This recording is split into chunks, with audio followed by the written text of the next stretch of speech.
అజ్ఞానం జాహ్నవీతీర్థం విద్యాతీర్థం వివేకినాం సర్వేషాం సుఖదం తీర్థం భారతీతీర్థమాశ్రయే. విద్యా వినయ సంపన్నం వీతరాగం వివేకినం వందే వేదాంత తత్వజ్ఞం విదుషేఖర భారతీం. అవిద్యారణ్యకాంతారే ప్రాణినాం భ్రమతాం సదా విద్యా మార్గోపదేష్టారం విద్యారణ్య గురుం భజే. సభాకల్పతరం వందే. ఇవాళ వాస్తవానికైతే నేను సభకు వచ్చే పరిస్థితి కాదు, కానీ మా రాధా మనోహర్ దాస్ గారి మాటని నేను ఎప్పుడూ తీసేయలేను. ఆయన మీద మా ఇరువురికి పరస్పరం ఉన్నటువంటి అవ్యాజమైన అనుబంధం అది. ఎందుకయ్యా అంటే గట్టిగా చప్పట్లు కొట్టాలి. నేను చెప్పాక అల్లూరి సీతారామరాజుని ఆ రోజు మనం చూసామో లేదో నాకు తెలియదు, కానీ ఈ నవయుగ అల్లూరి సీతారామరాజు లాగా నా రాధా మనోహర్ దాస్ గారు కనిపిస్తూ ఉంటారు. ఏంటంటే అల్లూరి సీతారామరాజు తోటి ఎందుకు పోల్చారు అంటే, ఆయన సన్యాసాశ్రమమా కాదు, ఎప్పుడూ ఈ ధర్మానికి ఈ దేశానికి ఏదైనా సేవ చేయాలి, నా వంతు నేను కృషి చేయాలి అని రక్తములో ప్రతి బొట్టుని వెచ్చించినటువంటి మహానుభావుడు అల్లూరి సీతారామరాజు. అలా మీరు పొద్దున శ్రీకాకుళంలో, మధ్యాహ్నం తిరుపతి, అటు చూస్తే కాశీ, ఇటు చూస్తే వెంటనే ఆదిలాబాదు, ఇంకో పక్కన చూస్తే వరంగల్, ఎక్కడ చూసినా శరీరానికి ఈషన్ మాత్రము కూడా బడలిక కలుగుతోంది అనే భావన లేకుండా శరీరంలో ఉన్న ప్రతి రక్తప బొట్టుని ఖర్చు పెట్టి తిరుగుతూ ఈ ధర్మాన్ని కాపాడుతున్నటువంటి వ్యక్తి. గట్టిగా మొన్న ఏదో ఒక చిన్న టీవీలో నేను చూశాను, ఏమని పెట్టారు థంబ్నెయిల్ అంటే, టీటీడీ బోర్డు మెంబర్గా రాధా మనోహర్ దాస్. ఆనందం వేసింది నాకు. ఎవరికి ఇవ్వాలి టీటీడీ బోర్డు మెంబర్లు? ఇలాంటి వాళ్ళకి ఇవ్వాలి. ప్రతి క్షణము ఈ ధర్మం కోసం ఆయన తిరుగుతున్నారు. జీతం ఇస్తున్నారా? ఎవరైనా ప్రజలు జీతం ఇస్తున్నారా? ప్రభుత్వాలు జీతాలు ఇస్తున్నాయా? ఆయన శరీరానికి సుఖాలు ఆయనకు మాత్రం అనుభవిస్తే సుఖాలు దొరకవా? ఆ ఉపాధికి సుఖాలు ఉండవా? అన్నిటినీ త్యాగం చేశారా లేదా? నిరంతరం ధర్మం కోసం తిరుగుతున్నారా లేదా?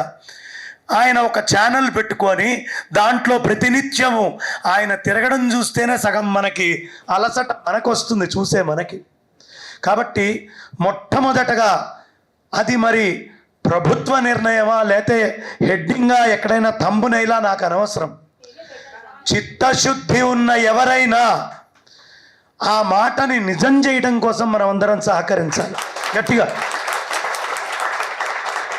టీటీడీ చైర్మన్ కాదు, యాదగిరిగుట్ట చైర్మన్ కాదు, కనకదుర్గమ్మ కాదు, వేములవాడ కాదు, ఎవరిని వెయ్యాలి?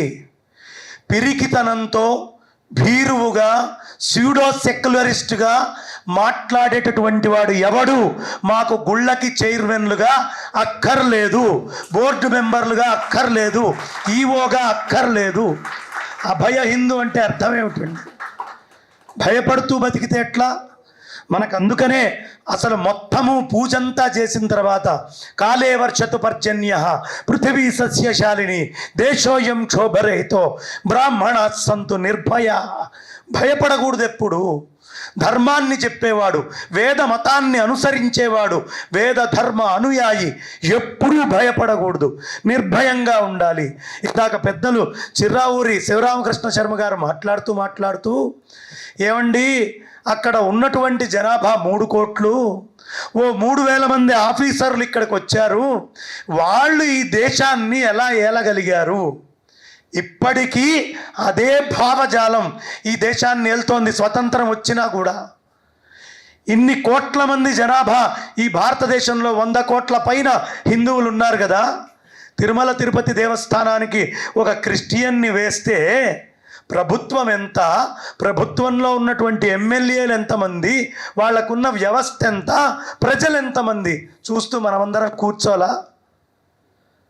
ఎవరైనా ధైర్యంగా వెళ్ళి ఘీంకరించగలిగామా?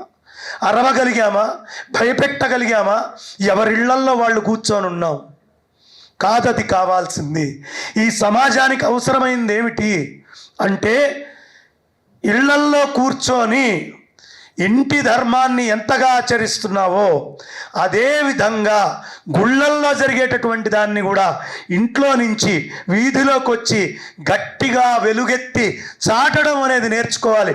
దానికి ఆదర్శంగా రాధామనోహర్ దాస్ గారిని మనమందరం తీసుకోవాలి, ఆదర్శంగా తీసుకోవాలి. ఎందుకు ధర్మం విషయంలో తేడా వస్తుంది? ఏమండి, ఇళ్లల్లో అందరికీ బంగారపు నగలు ఉన్నాయా? మన ఇళ్లల్లో ఉన్నాయా లేవా? ఉన్నాయి కదా. ఎవడైనా మన ఇంట్లోకి వచ్చి బంగారు నగ ఎత్తుకెళ్తే బాధపడతామా పడమా? పోలీస్ స్టేషన్లో కేసు పెడతామా పెట్టమా? నగ తిరిగి వచ్చిందాకా దాని గురించిన ఆలోచన చేస్తామా చేయమా? ఎందుకు? స్వార్థం, నాది అనే భావన అక్కడ ఉంది. మరి ఆ గుళ్ళో చైర్మన్గా క్రిస్టియన్ని పెడితే గుడి నాది అనే భావన లేక దానిని జాగ్రత్తగా రక్షించాలి అనే ఆలోచన నుంచి దూరం అవుతున్నాం.